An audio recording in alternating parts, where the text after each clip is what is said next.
алган. Кара Суудагы секелек кыздарга жасалган ыплас аракет ушул жылдын 29-мартында чак түштө орун алган. Көчө боюнда ойноп жаткан 5 жана 6 жаштагы кызды белгисиз жаран автоунаасынан салып, өспүрүмдөр менен ыплас аракетке барган. Андан соң кыздарды унаасынан түшүрүп жатканда наристенин апасы көрүп калган. Зөкүрдүн аракетинен соң кыздар окуяны ошол замат айтып берген. Шектүүнүн келгени видео байкоодон аныкталган.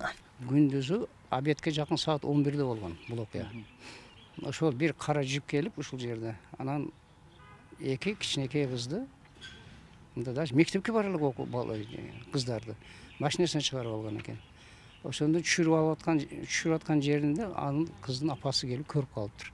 Анан аларды алып үйүнө кирип кетиптир. Аларды үйүнө киргизгенде ал машинанын шопуру машинасын буруп качып кетиптир. Ошого катуу чара колдонгула, жаш өспүрүм кыздарды, жашы жете элек, мектеп жашына да жете элек кыздарга ушундай нерселерди жасаганга бул уят, бул жырткыч деп эсептейм да мындай адамдычы.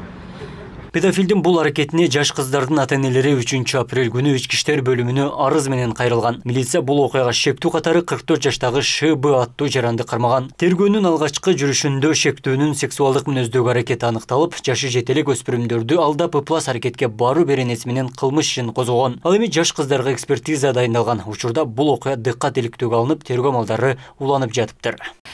Бул факт боюнча издөө иш-чараларынын натыйжасында 4-апрель күнү кылмышка шектүү деп табылып, Кара Суу районунун тургуну 44 жаштагы жаран кармалып, убактылуу кармоочу жайына киргизилген. Учурда тергөө амалдары уланууда. Бул окуяга шектүүнүн башкаруу чарасы бүгүн Кара Суу районунун сотунда каралууда. Жаш кыздарга жасалган ыплас аракетке каршы район тургундар нааразычылык акциясына чыгып, педофилди аяусuz жазалоону талап кылышты. Чак түштө болгон окуядан соң жергиликтүү тургундар жаш балдардан чочулап калышкан.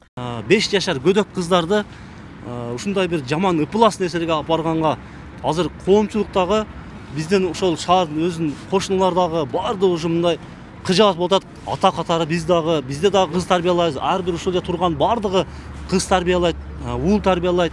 Бүгүн ушундай коомчулар көбөйүп кеткенине байланыштуу бийлик төбөлөрүнө эң биринчиден ошол президентибизге тыкыр көзөмөлүнгө алып ушул ишти аягына чейин чыгарып берип, ушундай акмактар, зөөкүрлөр коомчулукта жашабаш керек. Булардын орду түрмө болуш керек.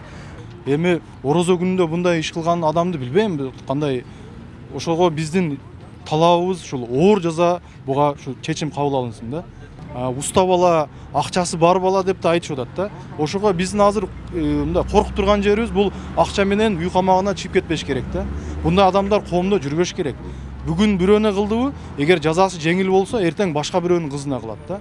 Өткөн жылы жашы жетелек өспүрүмдөрдү зордуктап, сексуалдык ыдык көрсөткөн педофилдердин кылмыш жоопкерчилиги күчөтүлгөн болчу. Жаңы мыйзамга ылайык балдардын жыныстык кол тийбестигине жана саламаттыгына кол салган педофилдердин аракети оор кылмыштардын катарына кошулган. Мындан улам педофилдер мунапы сала албайт, кылмыштын мөөнөтү өттү деген аныктама колдонулбайт. Жана психологиялык оорукка чалдыкканына карабастан шарттуу түрдө мөөнөтүнөн мурда бошотулбайт. Ал эми эркинин ажыратууда 15 жылдан өмүр бою темир тор артында кармалышы каралган. Жогорку кеңештин депутаттары өлүм жазасын киргизүүнү дагы демилгелешкен.